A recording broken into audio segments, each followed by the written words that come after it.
Hey, coming up on This Week in Radio Tech, Mike Adams is with us. He was with us 11 years ago, and man, there's been a lot of progress in the last 11 years in rapid response radio. This is a radio station in a backpack now, even with a small 15-watt transmitter, and it's to go into disaster areas where people need information. Do I boil my water or not? Where do I pick up diapers? How do I get my kids, from the daycare center? Yeah, how do I do these things? And Mike's got some great stories to tell and some practical information that he's giving away on what should go into such a kit. It's all coming up next on TWiRT. This Week in Radio Tech is brought to you by Broadcasters General Store with outstanding service, savings, and support. Online at bgs.cc. By Broadcast Bionics with the Bionics Studio, including talk show control, social media, and visual radio. Broadcast Bionics brings exceptional audience engagement to radio and TV. By Air, featuring Playout One radio automation software, comprehensive streaming solutions, website content management, and social media tools for maximum listener engagement on the web at AIIR.com. By Angry Audio. Audio problems disappear when you get angry at angryaudio.com. And by Max Connect Wireless, prioritized high-speed internet service designed for transmitter sites and remote broadcasts. Hey, welcome into This Week in Radio Tech, the show where we talk about everything from the microphone. Oh, there we go. There's the microphone. To the light bulb at the top of the tower. Hey, I'm Kirk Harnack. So delighted that you're here. It is our second show of the new year of 2026, episode 782. We've been doing this for over 16 years now, and I've just had a blast, and I hope you have too. We've got another good show for you today. We've worked hard on putting this together, and I'll introduce our guest in just a minute. Just for context, and not that it matters. It doesn't matter where I am, but I'm not in this studio behind me. I'm actually in Pontevedra, Spain, still spending holidays with the family here, and we're getting ready to go back to Nashville, Tennessee. But for now, we're in Spain. So I appreciate the family giving me the TV room to do the show in the day, and fantastic internet. You wouldn't believe. I mean, this is just. We're in an apartment, okay, a pretty average kind of apartment, and we have internet here that is literally this much shy of a gig up and down, and it's cheap. They got some bundles here. I'm amazed at what the competition does for the marketplace. They get high-speed internet via fiber. They get mobile phone service for one or two phones, and they get the TV service, and then the company that they're getting the internet from actually threw in a 70-inch color TV. Of course, it's color. 70-inch TV, which is now hanging in the guest bedroom. So, wow, these internet companies here really want your business. Okay, enough of that intro. We're going to bring back a guest who has been with us before. A long time ago, and he's going to be with us again. I think it was about 11 years ago. Let's bring in our guest, and that is Mike Adams. Hey, Mike, good to see you. Welcome in. Hi, Kirk.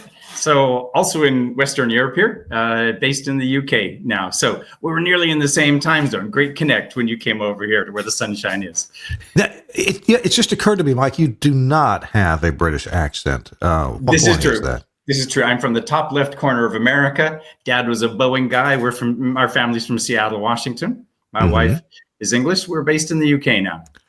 So you chose to live in England because of your wife and her family, yeah? Grandchildren. It's all about the grandchildren. When you're at the age we are and you get a little bit of gray hair, there's grandchildren, and you got to be where they are. Yeah.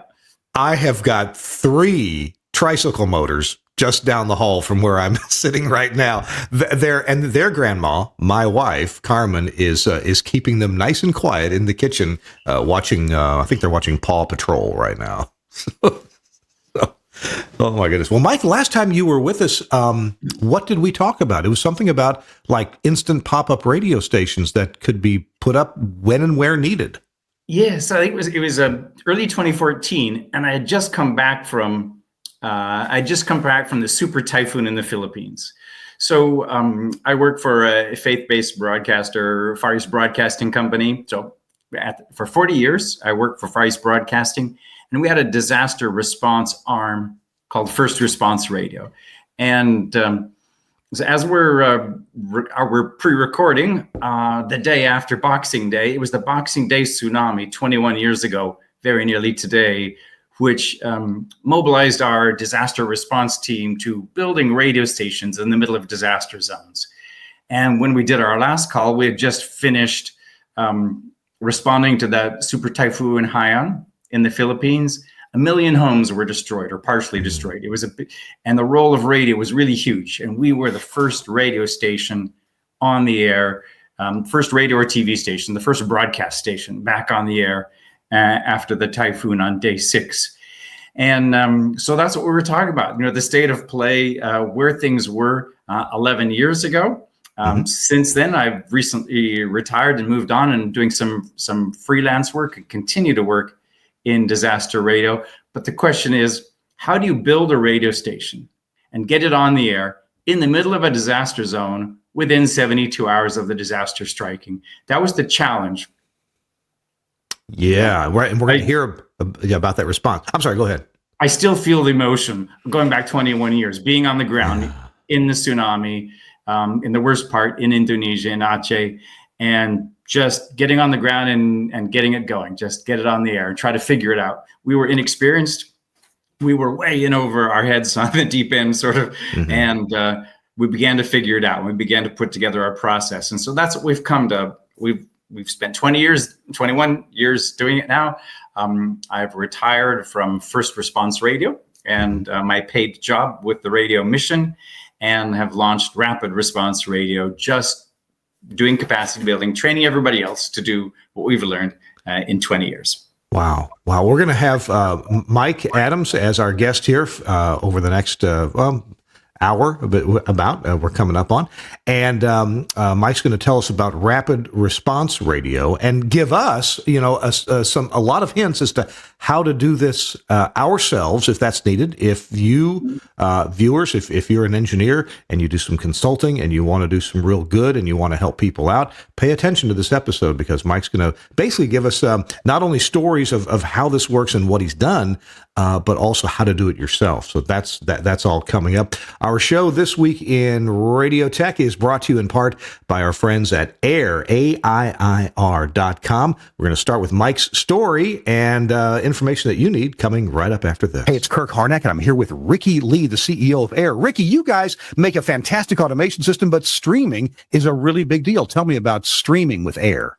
It really is. We've got a beautiful streaming platform with an incredible dashboard with fantastic analytics. And you can buy it for just $20 a month. All you can eat. No limits on bandwidth or bit rates. And you can also record shows as well. So if you like to deliver on-demand content for $20 a month, you can stream and deliver that on-demand content to an RSS feed that can feed your radio player, your mobile apps, or a podcast that people can download and enjoy. Now, $20 a month, that must be for just some slow MP3, right? No, MP3, AAC, and we also now support HLS, which is big in the industry right now. Wow, that's pretty amazing. How do I start to explore or find out more about streaming through Air? You go to air.com, AIIR.com/streaming, and from there, with a credit card, you can sign up and get started. Thanks a lot to Air and Ricky Lee and the whole staff there, Dave Brierley Jones and everyone at Air, AIIR, 2 I's.com. And they're also the makers of the Playout One automation system. And I'm delighted that my 21 radio stations are users of Playout One. Love it. They're great. And the tech support is just awesome. So thanks a lot to Air for sponsoring this week in Radio Tech. All right. On with us is Mike Adams, formerly with, the first name of the company, or the previous that you worked with was? First response radio. First response. It starts with first. That's right. And now it's rapid response radio is what you're doing now. Rapid response radio. Yeah. Well, listen, we kind of set things up in our first short segment, and now we've got time for explanation. Please, Mike, if you want to, just take the show where you want to go and tell us what we need to know to get some background, and then we'll get into a little bit later on what to do next if you want to do this. Okay, so I'll start with just a little background story, and then I'll tell you when we're ready to have some of the slides or pictures come in. So 21 years ago, when the tsunami struck, I'm sitting in my living room watching what's happening on TV with the Asian tsunami. And we had thought about it. We'd thought kind of deeply about how can we use all our radio networks across Asia that regularly do radio and work in disaster-prone places to be on the air in the middle of a disaster. But nobody really wanted to fund the preparedness work. And sometimes the background work that it's hard to sell disaster preparedness when there is no disaster. But when the tsunami struck, we just knew we had to get on with it. We needed to get out the door. We needed to, being unprepared, we needed to do the best we could. And so our experience in the tsunami was, to spend a week trying to find equipment. And that's when I realized it's too late when the disaster strikes to buy the equipment that you need. Goodness, since the pandemic, there've been a lot of delays, right? Everyone's seen this. There's a lot of delays in the tech that you want to buy, the gear that you've got. There was a time when we couldn't get transmitters. Like, you really need the gear before you need the gear if you're going to respond quickly. When we were on the ground, it took us, a week to just get on the plane, another week to get buy gear in Singapore and travel out to Indonesia. And by the time we were on the ground, it was another week or two before it was on the air. So like a month had passed. And I was just reflecting on that. And I thought, a month is too slow for emergency radio. People need information right away. What should our goal be? And all the other humanitarian agencies had some kind of 72-hour goal, search and rescue, be pulling people out of the rubble, out of buildings within 72 hours. Humanitarian relief, do assessments on the ground within 72 hours to discover what kind of relief goods need to be distributed. Everyone seemed to have this 72-hour goal. So I thought, well, I guess the first response radio goal should be on the air and broadcasting in 72 hours. And that was a crazy goal. That was an impossible goal unless you really did the homework. And I said, okay, we're going to try. That's our starting point. If you work backwards, what do you have to do? And that was our first lesson: buy your gear before you need your gear. The second lesson was train local staff from the country before to use the equipment.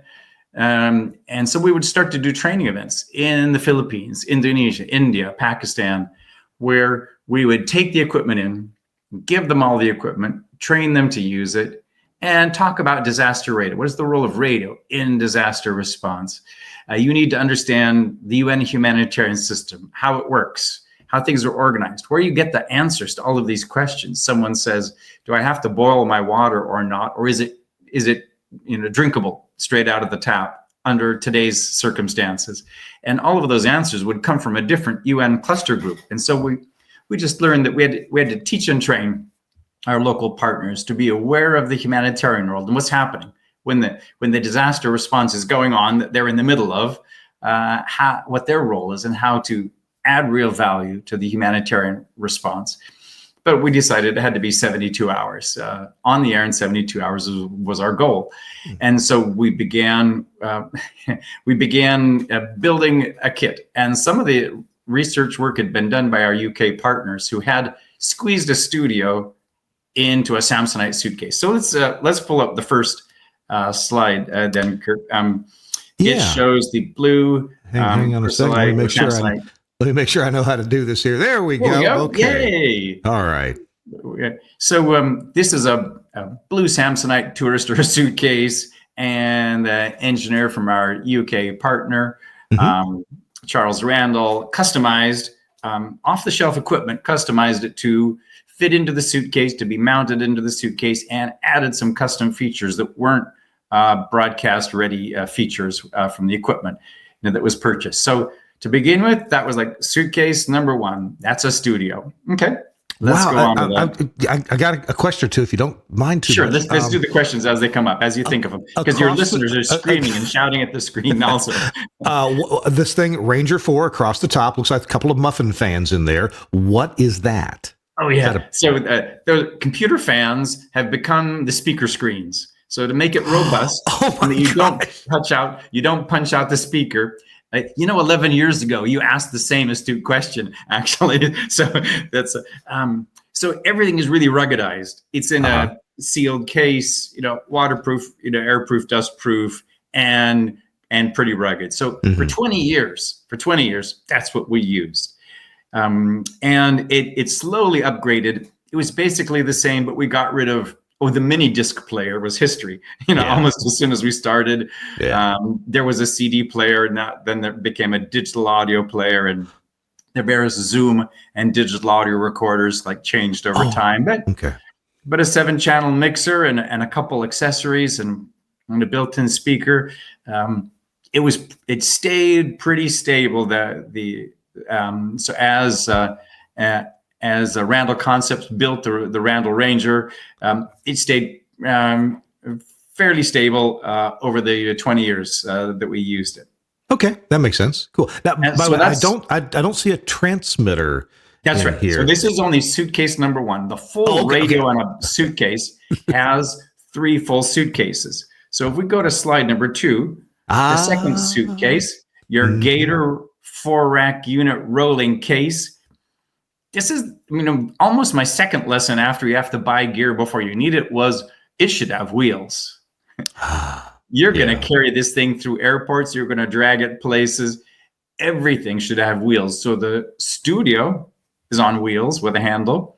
So we shopped around until we found the right flight case that would fit a 600, 700 watt transmitter in and had wheels. And certainly the Gator 4-rack unit rolling case, ideal. And we started out using the BW transmitters. BW went on a pause, at some time, went out of production. We started shopping around for other transmitters. There's a lot of choices, but I would say the only thing that is essential is that you have 2-rack unit size transmitter, 500, 600, 700 watts in that range. And to where you could still use coax cables that have end connector. If you get more powerful, everything gets bigger. Cables are bigger, antennas are bigger, it gets heavier. And so the sweet spot is up to 700 watts is a sweet spot for a transmitter for disaster response radio. I'm going to guess that if you're in a place where there's been a disaster and maybe not everything arrives, you've got to find something locally. An end connector is a whole lot easier to find than a DIN connector. Yeah, I would think so. I mean, at my stations, I've got end connectors and jumper cables hanging around, and DIN, we special order those to go with whatever transmitter that we have. I'm curious, do you tend to check this as baggage or carry it on? No, we'll check this as baggage. Yeah, okay. And so every piece is maximum 23 kg, or the U.S. pounds, equivalent. Yeah, that's what the standard suitcase weight is. Sometimes they'll give you more weight allocation. But anywhere in the world, you'll get 23 kg or the pounds equivalent of that. And so that's the goal. Every piece should be checkable as luggage. When we get to the radio in a backpack of the current development, you could hand carry that. We've got some hand carry solutions. But for right now, the gear is big enough. As long as you can check it as luggage, then that's okay. Some organizations were building gear in really, really big flight cases, and they exceeded the maximum checked luggage allowance. So then what do you have to do? You have to take it as shipped freight, and hopefully your shipped freight would get onto the same flight as you were, but you might arrive there without your gear. All right, so I don't mean to jump off in the weeds here, but considering packing a transmitter in that case that's on the screen right now, do you do anything to support the back of this heavy transmitter? Okay, because I working for 2 different companies, Scott Studios and Telos Alliance, we have shipped things kind of like this, and we've had it show up at the other end as a disaster with the rack rails all bent up and the front panel ripped off the equipment. And so we started, we do it differently now, but really heavy foam between things and to wedge everything in so it didn't move around. Maybe you got a better idea. What do you guys do? Yes, you're right about the problem. You're exactly right that you've identified the problem. It didn't take me too long to break a transmitter and go, we have to do that better. Broadcast Warehouse, gave me a couple hints, and they said, look, as long as you don't break, as long as you don't stress the transmitter and break the front rack mount, it is not shock sensitive. It's not like it has, glass tubes, valves in it. So Right. you don't need a shock-proofed case. Some people put stuff in mil-spec, a case inside a case with like bungee cords, and like that's so big and that's so heavy. He said, just support the back. So it's a 4-rack unit case. The transmitter is 2 rack units. I take a single rack unit shelf, and in the back, I put one right side up and I put one upside down. I take two single rack unit shelves. There's a rack in the back. Yeah. And those things just stop it from vibrating, stop it from shaking, stop the front tabs bending, and that's it. Okay. It's as simple as that. So our solution is buy the transmitter of your choice, 2 rack units, get this case, get 2 of these racks, assemble it like this. So you're supporting it in the back, top and bottom, with because it's got rack rails in the rear too. So you screw those in just top and bottom to keep this leverage moment off of the front. Okay, good. Stop it from twisting and bending. That's really smart. That's worked great. I have not broken a transmitter since we started doing that. And our 20 plus years of experience, we will build something and then see if it breaks. And if it breaks, we'll build it stronger. And if it doesn't break, we declare it good enough. And I've just spent 20 years breaking stuff and deciding what is good enough and what is what's light, what's And what's really smart about using those 1RU rack shelves is that if you still need to put something in the front above or below the transmitter, you can usually just slide them together. In other words, I was using foam as heavy as I could, but that takes up all the space and you can't really mount anything else in there. But using a rack shelf, you've mostly got all the space available. That's right. You still have the space. So we put things in the space, the power cable for the transmitter. We have a studio to transmitter cable. We have an audio cable, dual XLR audio cable. We coil that up, pop that into the transmitter case, maybe a bag of tools, like a few other things. We'll just slide down into those little bits of space that you've created. And so you're right. If you don't fill it up with foam, then you can put some of your gear that's transmitter related.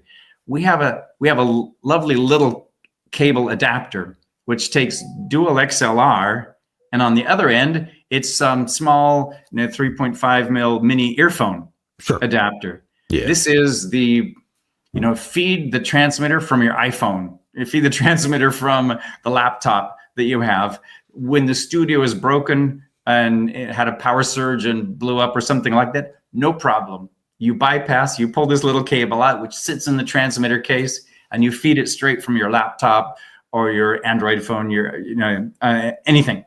And we assume stuff is going to break in the field. And so there's a backup for everything, inside the system. Okay. I if I could add one more thing, because it's come across in my little side gig engineering from time to time, even recently. If you need to travel light, probably, even though I work for a company that makes awesome audio processors, in this case, the processor that you can usually get with the transmitter, built in the transmitter, is probably good enough. You don't need to bring a separate, Omnia Volt or Omnia 11, as much as we would love you to. I'm guessing that you can put left and right in the transmitter, use the internal processor and stereo generator that a lot of these transmitters can come with, and just use that to get on the air. Yes, so that's been our experience. Certainly, up until the pandemic, we always used the BW transmitter. They had a very nice DSP, processor built in. Nothing else, besides that was needed. So you do have to shop around a little bit to make sure that some kind of processing, or at least a little bit of limiting, has been included. That people that are operating the station in the middle of a disaster zone in an emergency don't have time to watch levels, don't have time to watch the view meters. And so it's important to have something, but the basic will do the job. And actually about the stereo generator, we would turn the stereo generator off and run mono for extended coverage. The radio receivers will receive your signal, will tune in without noise, at a slightly greater range if you just run mono and you don't run the stereo carrier. So we put all the power into a mono signal. People probably don't care if the stereo image of a genuine stereo track, is there on left and right stereo. Actually, we haven't really had genuine stereo in music, since the 70s, and Bread and some of the old classic bands really used that stereo image. And now it's just equally loud on both channels. So we're just going to run mono. And so that's a setup before we go on air, before we test, before we train. Set it up to left and right combined and mono only, stereo carrier off. I'm going to guess that PPM encoding is not at the top of the priority list in a disaster zone. Yeah, anything else that takes up our bandwidth. And so even just, the station ID information that goes out, all of that just pulls a little bit of your power. So the only thing that's essential and important is people can tune in and hear your audio and act on the humanitarian information that's coming out over the radio. We ready for the next slide? Yeah, let's go. All righty, here we go. Okay, so we need an antenna. Yeah. We have gone with a very small single dipole antenna. Mm-hmm. So my favorite go-to antenna is from the Labelle company in Italy, and they have one that is up to 800 watts. It's got the N connector, so it's 800 watts power rated, and it breaks down. You see in the right hand photo there, the two ends of the dipole come off, collapse, and fold down, making it very small. Yeah. And we couldn't figure out for the longest time how to carry this as luggage. So a 65 key piano keyboard bag is exactly the right size to carry. This is my absolute top tip of 20 years in disaster radio. 65 key keyboard bag is the thing to carry your antenna. Now you could have, 2-bay, 4-bay directional antennas. It's all just bigger, more cables, more stuff. We are all about light and rapid and agile. If you want to be there and be on the air fast, it matters more that you have a 600 to 700 watt transmitter, some good coax, you whack this antenna up and just get on the air is more important than whether we could do a 2-bay, 4-bay power divider, increased gain. Our experience has been that we would generally get 20 kilometers radius, coverage. And Super Typhoon Haiyan in the Philippines, we're on the top of a hill. We're on the 4th floor of City Hall. We got double that in coverage. So we're quite happy with just a single bay antenna. And in the case, we have a couple coax cables using that like LMR 400. So some nice high quality 400 coax cable, one piece at 15 meters, another piece at 20 meters. So you could have like a short cable, a long cable, or put them both together for a super long cable. Sure. And you only need to use as much coax as you need, minimize the loss. If you're on the top floor of a tall building, you use the short cable. If we are running in the studio outside the building, because the building might collapse because it's been shaken by an earthquake, we put all the cables together and run it all the way up 35 meters and keep the studio in a tent or a gazebo outside the building. So when you have a couple different runs of coax, you can do short, medium, or long and put it all together. So we just put all this stuff in the kit, and the adapters to connect the two cables together, an adapter in case someone brings you a transmitter with the DIN connector on the outside. So I'll stick a DIN to N adapter in there. And the last thing in the kit is a little 100-watt dummy load, or 200 to 300-watt dummy load. You can do so much testing with a dummy load. And we've delivered some of these antenna kits to disaster-prone areas of the Indian East Coast. So along the Indian East Coast in Odisha, in the past, big typhoon comes ashore and all of the dozen community-based radio stations are off the air. They've all of the antennas have fallen down.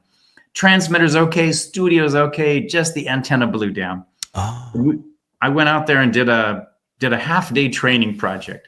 We carried this kit out and said, this is for when the next cyclone strikes, and taught them how to how to check and repair their own system. I said, if you turn your transmitter on and it says SWR is good or the reflective power is low, great. It might look ugly, but it's fine. Go ahead and turn it on.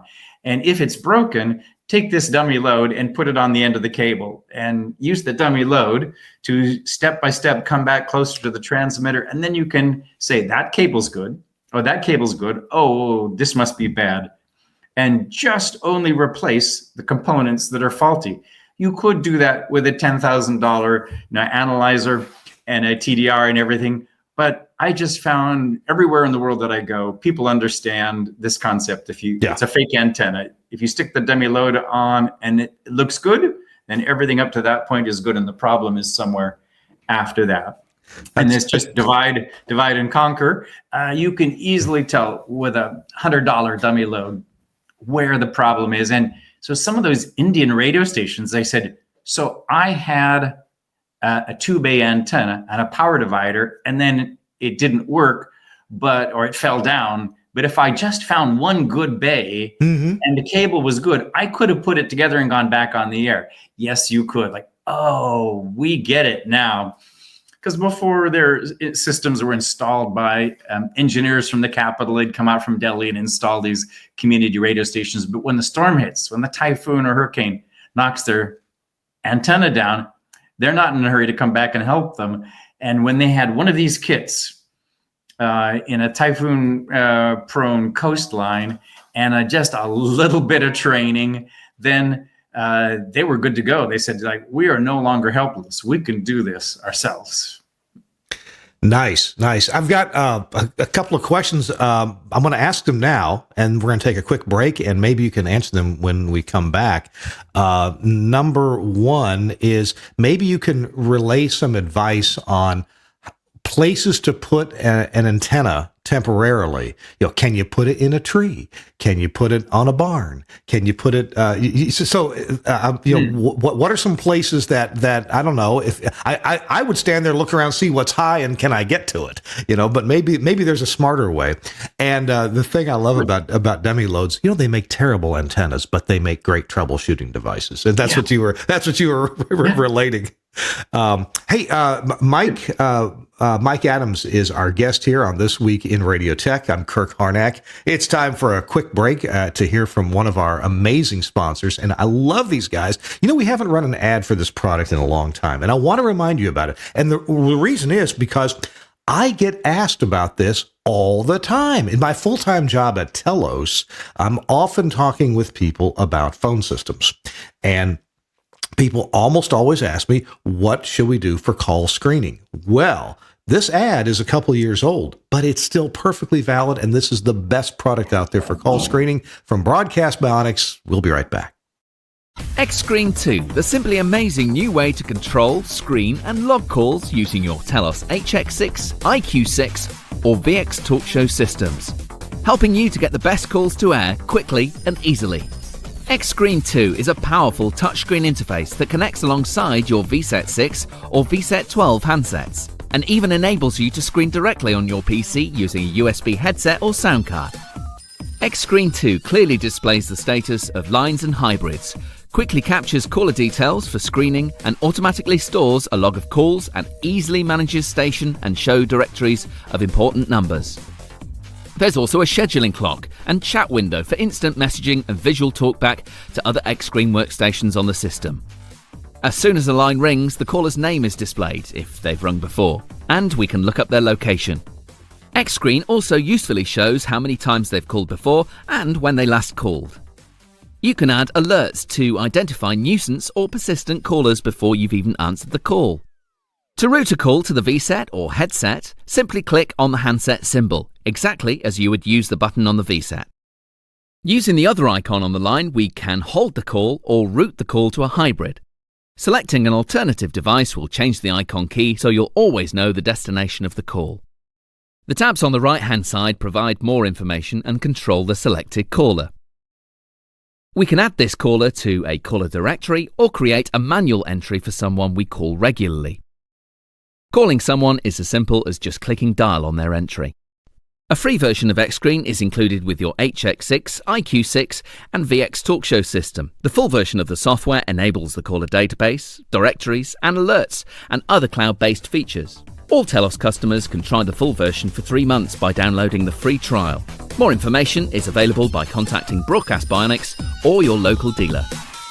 Indeed, this is my go-to call screener, and I've used it myself for some side projects that I've done to answer calls for broadcast corporate events and things like that, and at our own radio stations too. So check it out from Broadcast Bionics. The website is bionics.co.uk, bionics.co.uk, and your local dealer probably carries this.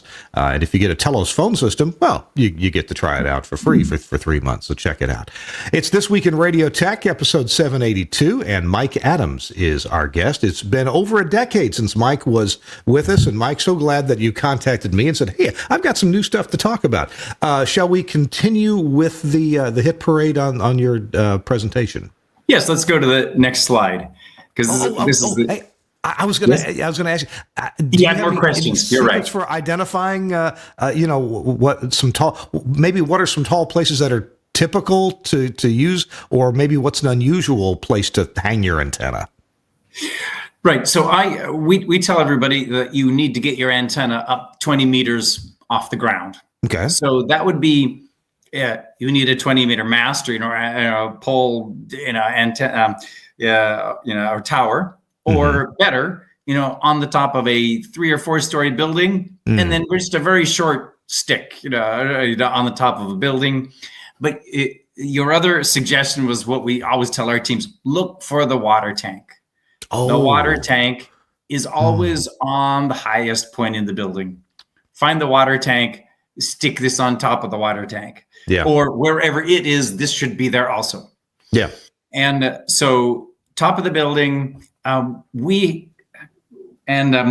important that you train the way you're going to operate, So even in our field exercise, in our training class, we go out to the field for 3 days, and we'll make people do it exactly the right way, not just set it up, on the ground, on the grass, just for a test when there's a tall building right next door. So in the training event, it's always look for the highest point that you have access to, and let's figure out how to get it up there. Mm-hmm. And we've also, when you put an antenna up, or you put a 10-foot bamboo pole on the top of the highest point of the building, the anchor points are not going to be identically 120 degrees spaced. It's not going to be right.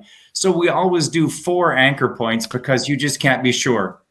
Mm-hmm. You can't be sure where you're going to anchor it to. Is it going to be guided properly? And and here's my other favorite tip. I learned this from my British ham radio club here. If you guy it with 4 guy ropes, evenly spaced, as the mast is coming up, then the two side, the left and right guy wires, keep the same tension all the way up. You lay this thing on the ground, you stake out the lines to the side, to the left and to the right, tension them, tighten them off, and as you're standing the mast up, it has tension all the way. You don't have to worry about it wobbling left or right. Yeah. You should tie off the back guy before you pull it up to the front. I was going to say, make sure there's somebody there with that one. I haven't tied up. Otherwise, whoa. And if you can even estimate, it's going to be the same length as the side guy. So I just measure it out to the side. I hold that, I bring it around to the back, and I stake it off, and I leave all the guy wire looped up there. And then a few guys lifting and a few people pulling from the other side, and it's guyed all the way up. It's calm. There's no shouting. There's no danger. So that's what we're teaching people now. Just get a 10-meter pole, like max height, 30 feet ish, and do 4 guy wires, not 3, and you'll find these advantages of putting it together like that. Yeah, because everything you just said, the advantages of 4 guy wire, that doesn't come into play if you only have 3. You can't pre-tension because they're all going to be in. That's right. They change. They get looser or they get tighter as they go up. But if you do them straight out to the side, keeps tension all the way up, it's a sweet thing. Engineers people designing stuff love to get away with the minimum amount, but in disaster response and raising stuff in crazy places, I've just found 4 guy wires, always good. We have a special technique that we teach only the pros. We've put up a 20 meter, so 65 foot floppy bamboo mast. Wow. In the middle of a field. We took over a football field in a soccer field in Indonesia, in Bali. And I got all of my teams from the whole world together. And if you do the same technique, 4 guy wires, but you to the base of the mast, you lash another pole, and you pull from that, and you bring the guy wires up, that when you're lifting, you can pull back on this lifting pole. And they call it the British call it the gin pole technique. And I've successfully lifted a floppy, wibbly wobbly guide at the middle, guide at the top, mast made out of green bamboo. And that it just makes it possible to do the impossible. When you're out there and you're in Darfur and it's just a flat desert and you really need to get it up taller than, you don't have a crane, it's too floppy, you can't just push it up. Then I get my pro team out and we will use the lifting pole, the gin pole technique. So this is all what we've learned and practiced and trialed and perfected over 20 years. What's doable, what's easy, what's tough, and what's okay. And we just aim for it. Just get the job done and just get it up. It's absolutely fascinating to see what people can do when they put their mind and some intelligence behind it. I've been on a tropical island in the Caribbean, maybe it was St. Lucia, where some people were raising a tower, very small crew, and they were and no mechanical. It was men pulling on ropes to do that. And I'm just reminded, I worked at a radio station in Kentucky. There was a 3-tower AM directional. And the towers were all just a hair under 200 feet each. They weren't lighted, but a single man, a friend of mine by the name of Hannes Shane, put the 3 towers up pretty much by himself. He had a little bosun, chair, and he would lift himself. The guy was super strong, and it's just amazing what you can do. And that idea of what you're calling a gin pole now. I'm used to a gin pole being something that attaches to a tower, but you're talking about a ground-based gin pole just to give you leverage on the midpoint and the top of the tower you're pulling up. Wow.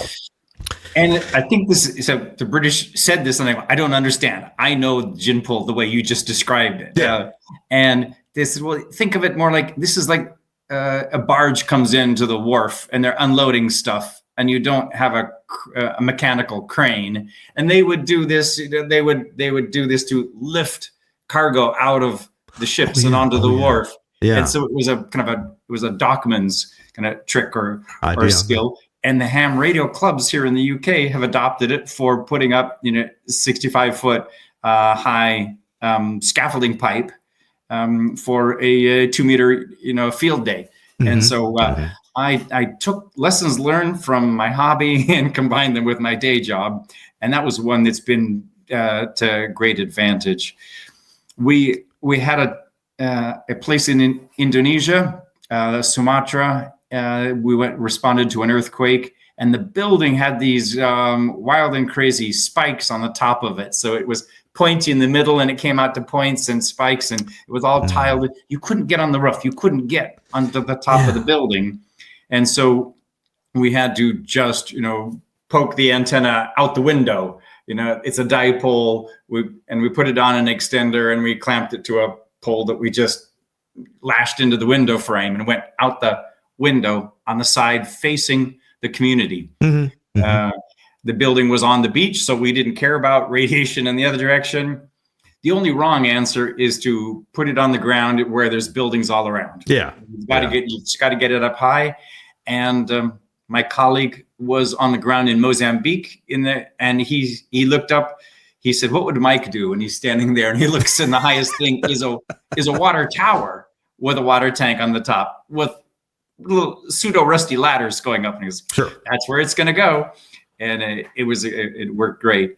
So we teach teams to innovate and think about where's the high place. Well, let's get back into the, I guess, the studio here. So tell me about what we're moving on here with. We came to a point of making it upgrading or making a next generation version of what our studio was going to be. And there was a time when we had a request after the beginning of the Ukraine war. UN agency said, Mike, we need 10 radio in a box kits. And they just couldn't be produced that fast with our current partner.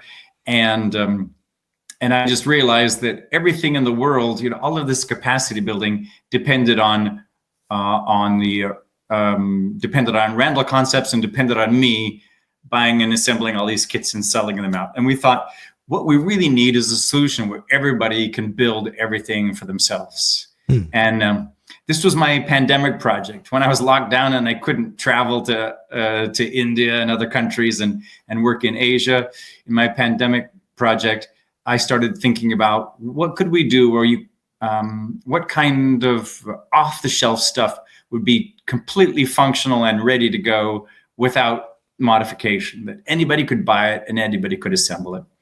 And so I spent a lot of time quizzing all my other engineering friends from around the world, people who worked in Africa, worked in South Asia, Pakistan, everyone who'd worked with me for 20 years or had done similar work. What is your best kit? What is your best practice? What have you thrown out of the kit? What have you kept in the kit? And so we started, 5 of us engineers, we ordered a bunch of stuff. And we had a big, engineering play day where we had a build fest and we started building a studio. And what we've come up with, now that was great. Some funder gave us some money to buy a bunch of equipment and give it a try. And so what you see on the screen in the picture there, we love the podcast mixers that you can buy in the market these days. We've chosen the Tascam, the Mixcast 4. It's very similar to the Rodecaster mixer that a lot of folks I know are using out in the field. And it was just a couple advantages that we liked over this one. So, a laptop and a cell phone that can connect to it. On what I love about these podcast mixers is they've designed them for home studios and people without a lot of broadcast, radio engineering, skill. They're really, really simple to use. And all of those features that we used to add on are built in. So we used to have an external Bluetooth interface. It's built in. Back in the early days, we used to have an external USB interface before they started building them into mixers. Well, now they're built in. And so there's just there's an internal recorder. There's an internal playback of music or station IDs. And these are all things that we used to add on after we installed the mixer in the kit. And so I'm really pleased with that. We still use the same radio headsets, the sportscasters. Imagine you're at a basketball game or something in a really loud stadium. Like, how are you going to get a good audio quality? Like these headsets with a really nice directional mics. And a couple field recorder kits go into this kit. So in the past, everybody used a Zoom digital audio recorder or something like that, some form of digital audio, dedicated recorder in the field. But following the Ukraine crisis, the UN agency said, Mike, nobody wants a digital recorder. Everyone uses their phone. Yeah. And the only downside, I've always told our teams, we don't use phones because they don't have a microphone. And you really need the windsock when you're outside, and you need a little bit of directionality, and you need a quality mic. Well, instead of just saying no, I said, well, let's research what the right answer is. And so we found a great Rode mic that clips into a mobile phone, turning your mobile phone into a professional digital audio recorder. We looked at really cheap mics at $20. We looked at expensive, wireless mics at $300. And this one beat them all at $50 or 50 pounds. The Rode Video Me mic that just plugs into a mobile phone is brilliant for turning a mobile phone into your digital audio recorder in the field. Those are the essential bits of our new kit. But on the bottom, we mentioned the 15-watt mini FM transmitter and antenna, we face a number of different scenarios where even a small station would do a lot of good. 15 watts would cover 5 kilometers, but 3 miles radius. So 6 miles, 10K side to side. You could cover a zone of that size with a really small mini FM transmitter.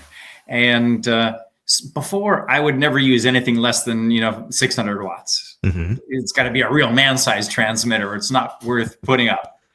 And I came to realize in some small community scenarios, the scenario that we're going to talk about next, that I've been working in the Mideast, you could cover 1 million people with a teeny tiny transmitter in the right community and the right scenario.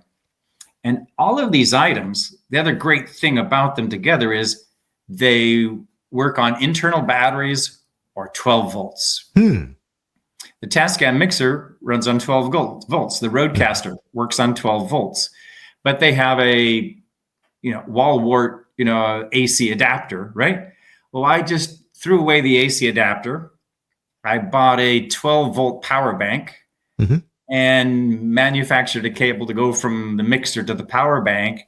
We have a 12-volt power bank that'll run the whole studio and the mini transmitter for 8 hours. When the power goes down, the station keeps running. And we had a capability of battery operated in the past, but it was only 2 hours. And I bought this power bank and we just gave it a try. And all day long while we were testing, it was running, or it was powered up and running. And we reckon 8 hours is a very reasonable operating time to be on the power bank. You can charge it, off of the AC power, and then when the power fails, it's going to keep you up for 8 hours, or a solar panel. Before, if you needed to run a 600 watt FM transmitter, you really couldn't do it on solar. It was just too big, too many panels, too much stuff, too much weight. But if you're just trying to run a little mini 7 watt or 15 watt mini FM, you can run it off of 12 volts and hardly draw any power at all. So as we started to work in more environments where power really is an issue, power really can be a problem. Following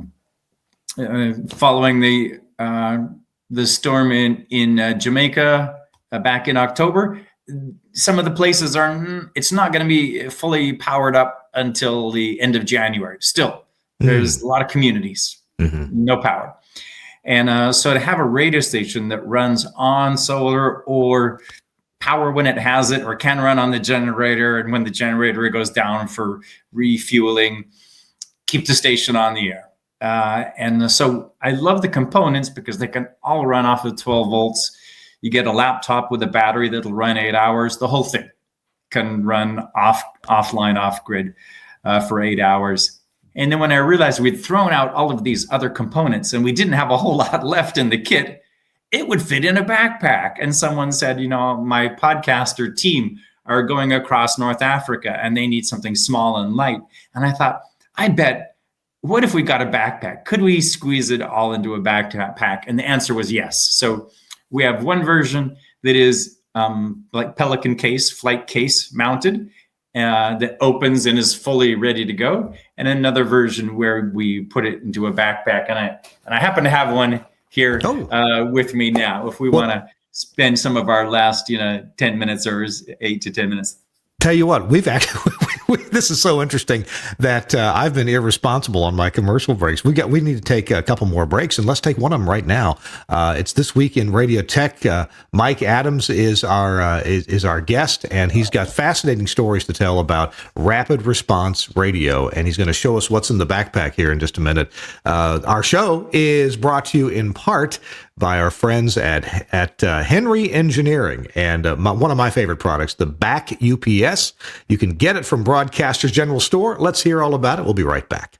Our show is brought to you in part by Henry Engineering and a product called Back UPS. This is a little bit like automation. In other words, it works when you need it to all by itself. So, the problem with UPSs, uninterruptible power supplies, is that a little bit too often they do get interrupted. And if you've ever had to change the batteries in a UPS, you still got to think about, well, what's hooked to this UPS? What is it powering? And just a great example is if you've got equipment in an equipment rack that has two power supplies, like servers, some broadcast equipment, not all, certainly not all, but some broadcast equipment has two power supplies. You can plug these into two different things, commercial power directly, or plug the other one into a power strip fed by a UPS. Great. Well, there's lots of broadcast gear or things that you need to run 24/7 that only have one power supply and one power cord. So what do you do with that? Well, you run them from the UPS, but what happens when the UPS dies? And that has happened to me before. I've told you the stories before, and I don't need to tell you again, but they die. And then you've really got a problem. You are super duper off the air because you've got commercial power right there and your stuff's not running. And maybe you've got something like an Ethernet switch that takes literally 5 minutes to boot up.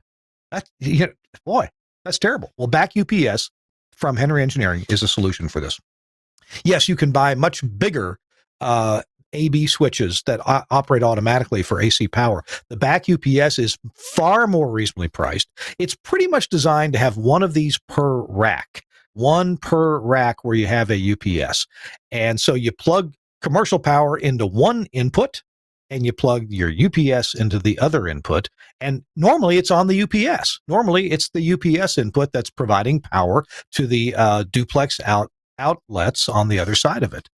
But when the UPS dies, it switches over to commercial power, and then you can set the delay time for it to come back on the UPS. Let's say the UPS is chattering and it produces power sometimes, but not always. Well, you can set the delay time to where you have some surety that things are good before it switches back to the UPS. Now, I've got this exact box, and I think we've bought 5 of these so far at my stations, and we sure could use a few more.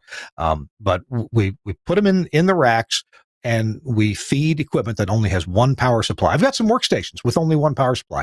I've got audio processors with only one power supply. I've got Ethernet switches and a Sage NDEC and other pieces of gear that have only one power supply.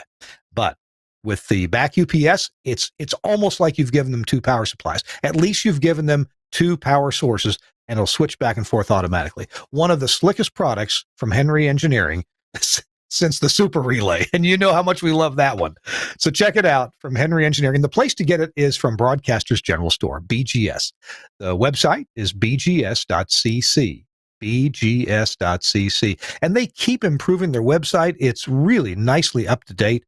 When I need to find a price on something or some specs or, hey, is this still available?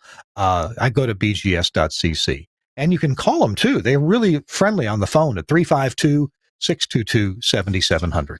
Welcome back. It's This Week in Radio Tech. Kirk Harnack here. My guest is Mike Adams. Mike was on before, like 11 years ago, and they've had some improvements and changes. And the world of broadcast equipment and the whole podcasting business has brought about some new pieces of equipment that are helpful to broadcasters, especially in this rapid response sort of area. And we have got a fun camera angle now on Mike Adams. There he is. Mike, I'm going to make you full screen so you can show what's going on here. Looks like a backpack. There. So we've got the radio in a backpack. Shall we unpack it and see what's inside? All right. Good deal. Yes, I'll go traipsing across disaster-prone areas with this backpack. So I've got IKEA style instructions inside, and it says to begin with, lay everything out like this on the table. Mm-hmm. And then I've got another set of IKEA style instructions, which says connect the power like this and connect the audio connections like this. And I reckon it takes me sort of, 6 to 8 minutes. So we have my favorite podcast mixer. So we've got the Tascam Mixcast 4 mixer. Mm-hmm. It's got 4 mic channels, and it's got a number of inputs, and it's got a channel for Bluetooth. It's got a channel for USB, connect your phone, and these lovely pads that will play music or station IDs from the mixer. So we'll begin by just setting that out on the table. We've got a laptop in the bag. So laptop goes next to the mixer. And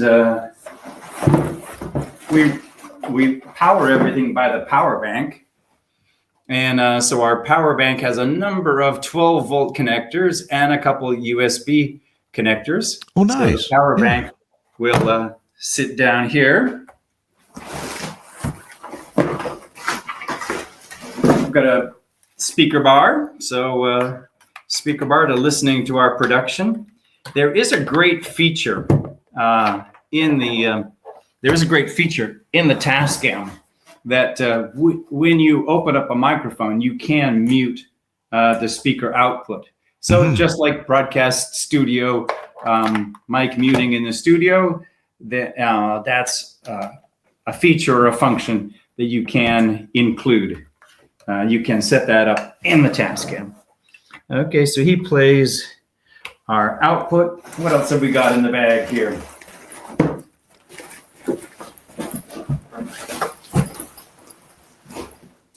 So I've got a box of accessories. I've got a lovely Tupperware box of accessories, and everything else is in there.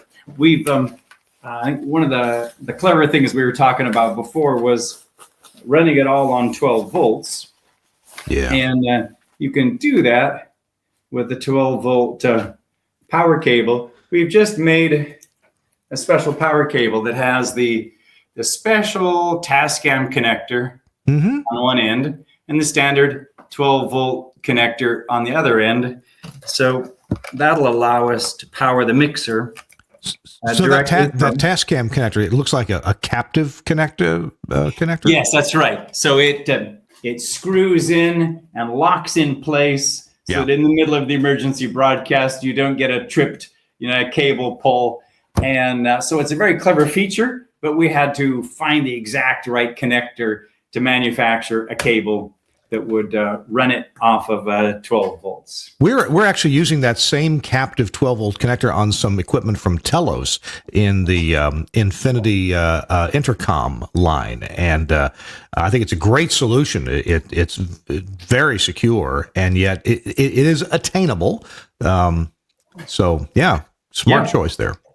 So it is the only cable that we manufacture, that the engineer has to build themselves. And we've found some custom cable companies that will build some of our customized stuff for us. So I think we're looking to see if we can even outsource that one and make sure that things are very easy to use and very easy to find.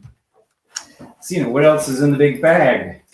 This is when you're working in disaster response and all of the lights have gone out, it's really nice to have a light, and we just mount this on the laptop, and it also powers off of the power bank. It's USB powered, and an LED power light.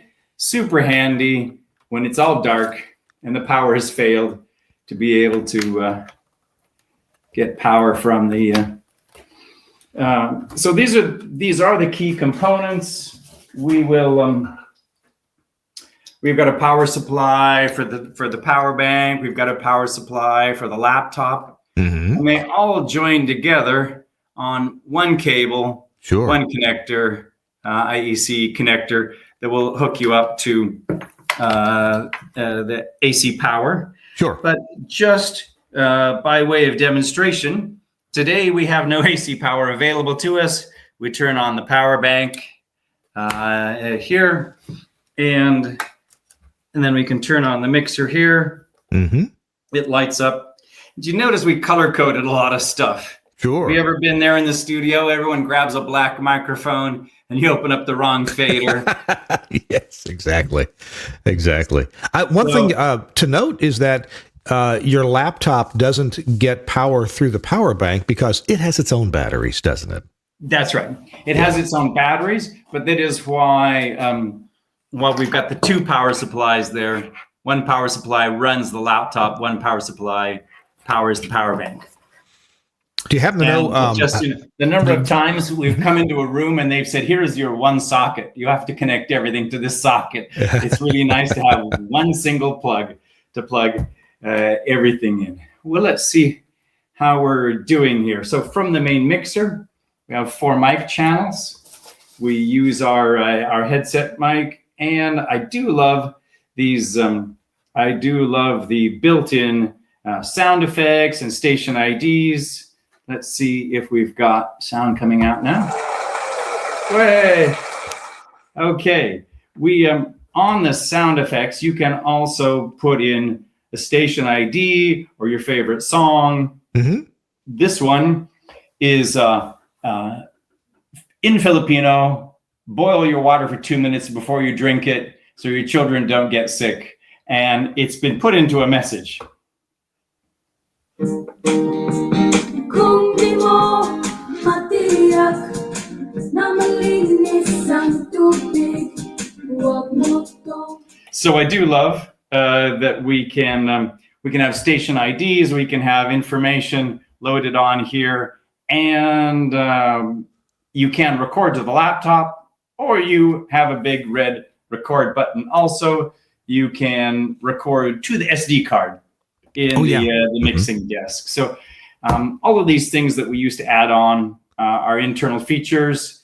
There are 4 independent earphone controls. Oh, yeah, right there. For 4 Okay. different people. Nice. Everyone gets to control their own earphone. And just all of these things that we used to add on are all built in. And so we realized that if you can do all of this and you can fit it into a backpack, then you can be truly, truly mobile. Even the Mini FM fits into the same backpack. I'm going to grab it here. The whole 15-watt FM is only this big. I can also squeeze this down into the backpack once I debox it from the cardboard box. So I just love how small and light and agile it is, and that we can run offline with the power bank. Why don't we come back to our main mics then, or to the main camera? Oh, okay. And we'll just finish out with the last slide, or how much time we've got left. Then. And actually, we'll look at a slide or two, and then we'll have one more quick break, and then we'll come back to you for a tip of the week. So that we'll do that in a minute. Let's see. So there's the contents generally of the kit you just showed us, and I guess you want to go to the next slide, right? Yeah, let's go to the next slide. Thanks. All right. There we go. So once we got this so small, the other thing, it's easy to carry, but it's unobtrusive. It doesn't look like pro audio gear. And I've been supporting a UN agency, UNICEF, to build a radio station that will serve the people of Gaza who have to get humanitarian information. They need information about food, water, shelter, healthcare, all of these things. And every radio and TV station has been off the air since the beginning of the war 2 years ago.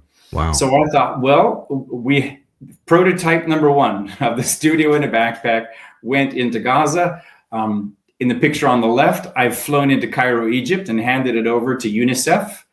And then on the picture on the right, UNICEF staff member went in a convoy of UN jeeps to Gaza through Rafah and delivered it to our station manager there. And it was small, and it didn't attract any attention, and they weren't concerned about it at all. It was only the studio. It was only the studio components, but we were able to send that in to Gaza. And in the next slide, because we had a studio, someone said, if you transmit from outside, if you're able to broadcast from the mountains in Hebron, then you could beam a signal from Hebron down into Gaza.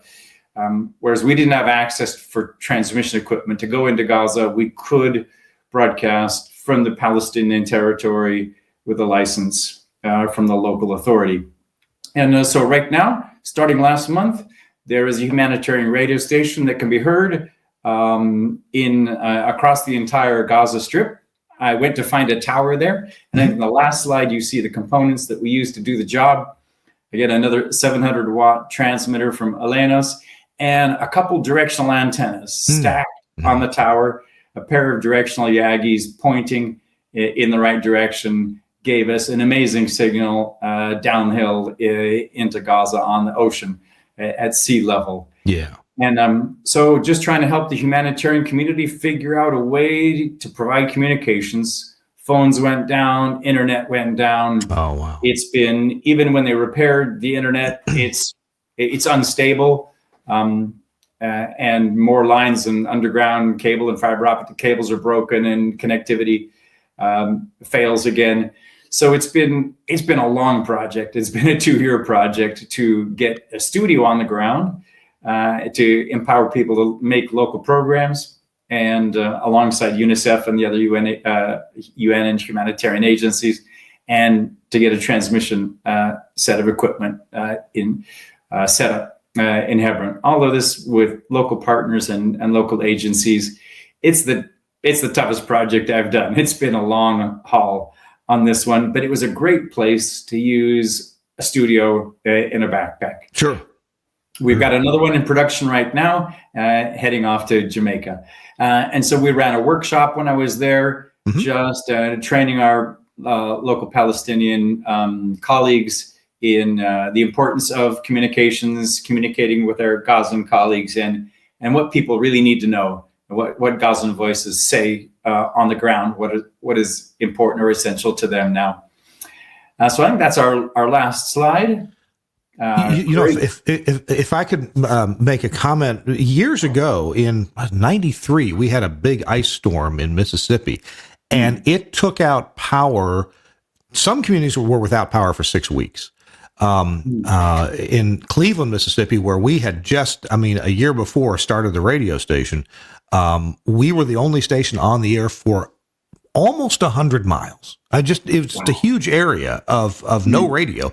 Towers were down, power lines were down for, in aggregate, hundreds of miles of power lines, even the big 3-phase cross-country power line. Our local power generating plant was shut down, and they needed power to start back up, and they had no power. So we ended up getting volunteers brought us generators, and then the National Guard brought us a generator, and our tower was bent like an S under the weight of ice. Wow. Yeah. If it did fall down, it would hit the produce section at Kroger. But anyway, we were the only thing on the air, and thank goodness we were on the. And so the radio station became the point of contact for blankets and diapers and milk and all the things that just people needed to keep their kids warm and healthy. That was interesting.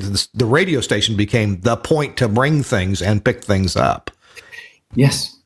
And if this happens in a developed country, in the Western world, that we can also be out of power and lost comms, then even more so in the developing world. And a number of agencies have said, well, we will use whatever radio station is still on the air to air our programs of humanitarian relief. But many times there is nothing left standing or on the air or powered. And so that's why our strategy is to be independent. After the 3 suitcases, 1 generator that runs 2 kilowatts, and a box of radios to hand out to the community members. And that's everything. That's the whole communications infrastructure replaced with portable and temporary equipment. Mike, we got to take our last quick break, and we could talk for 2 hours. We really could. There's so fascinating, the things that you do. We're going to try to sum it up with you when we come right back with a tip of the week, things that you'd like for us to walk away knowing, or some resources to learn about it. I'm Kirk Harnack. It's This Week in Radio Tech. So glad that you've joined us for this episode with Mike Adams and the Rapid Response Radio and the ideas that he and his colleagues have for radio stations that you can bring somewhere and be on the air. We'll be right back with Mike's tip of the week. Our show This Week in Radio Tech brought to you in part by a couple of great sponsors. One of them is Angry Audio. Don't get mad, get Angry Audio. And you know how much I love their stuff. And one of the things that I really love is their Rave audio console. Now, they've been shipping this puppy for about a year now, and it is gorgeous. Not only gorgeous, it's really heavy duty built. I mean, you got to use both hands to lift this thing because it is made out of some strong metal, and it's just brilliant the way it clamshells together with the buttons and LEDs and faders on the top and the electronics on the bottom. It is just so cool. I'm telling you, Mike Dosh is a genius in the audio console world. And you're going to love this audio console from Angry Audio. It has things like 2 stereo output mix buses, program and audition. That's pretty standard. It does have preview or cue on every input. Channels 1 through 4 are switchable between mic and line, and the mic preamps are built in.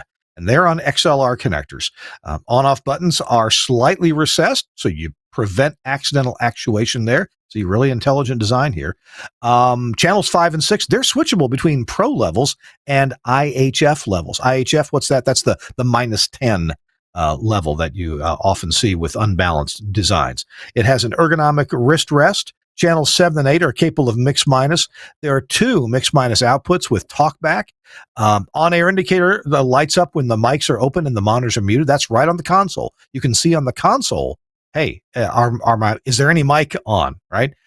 Dedicated meters for both of the output mixes. Long throw faders for the monitor and for the headphone volume. So that's pretty cool too. And around the backside, it's got the Studio Hub connectors for all of your audio, except mics. They do have XLRs for the mics because people want that. And the mic preamps are just studio grade. They are amazing. Plus, you can turn on 48 volt phantom power for your mic preamps. They are very low noise. You got to check this thing out. This is just a beautiful, beautiful console. The Rave, it's totally analog. It's an analog console. It's great for podcast production. Of course, you can use it on the air, production rooms. But man, this console is really beautiful and built. You shouldn't have to replace this console as long as you're in the business. It is really well built. Check it out from Angry Audio. The website is angryaudio.com, angryaudio.com. And of course, you can buy it from any of your favorite broadcast equipment dealers. All right. Next, I want to talk about our friends at Max Connect. One of the things that Josh Bone, the owner of Max Connect, he has done is he's made a partnership with Audio Science, and Audio Science makes this tuner card that is super duper flexible. Well, they have several different models. There's an AM and FM and weather band model. There's an AM FM and AM HD FM HD model, and these have separate antenna inputs for the 2 different kinds. Of course, if you have different antennas that are optimized for receipt of AM and FM and weather band, but he's put all these into a 1 RU box. It's called the Max Connect RMT 416 because it can be up to 16 receivers. You don't have to buy 16. You can buy it in smaller quantities if you want to. It's available with different numbers of tuners in it in blocks of 4. But man, this thing is so cool. One of the you can remote into it with a web interface. That's pretty cool. So you can tune the tuners, lock them in. And speaking of lock them in, you can lose power, and when it comes back up, they're on the same stations. Isn't that important? I mean, how many times have you fussed with tuners for your monitoring off air and you lose power or unplug it or something and you got to go retune it again, and nobody at the station but you, the engineer, knows how to do that. So check this out.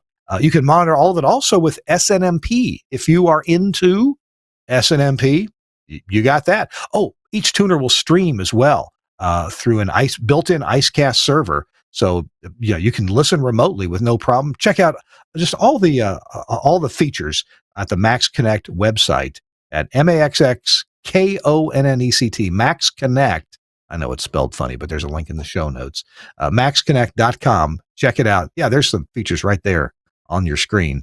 Man, up to 16 tuners at once, and it is so cool. Yeah, you gotta check this thing out. Gives you lots of data too about each signal and how well it's doing. Thanks, Max Connect, for sponsoring This Week in Radio Tech. Check out all our services, especially Max Connect Wireless, to get you reliable 4G LTE data. Okay, it is time to get a tip of the week with Mike Adams. And man, I bet you could talk for 2 hours about a tip of the week. So what might you leave? It's easy to get Mike talking. It's hard to get him to stop. So here's my final message. We want to give away all our solutions. We've spent 20 years, building equipment, and we have our new next generation solution. We have a shopping list.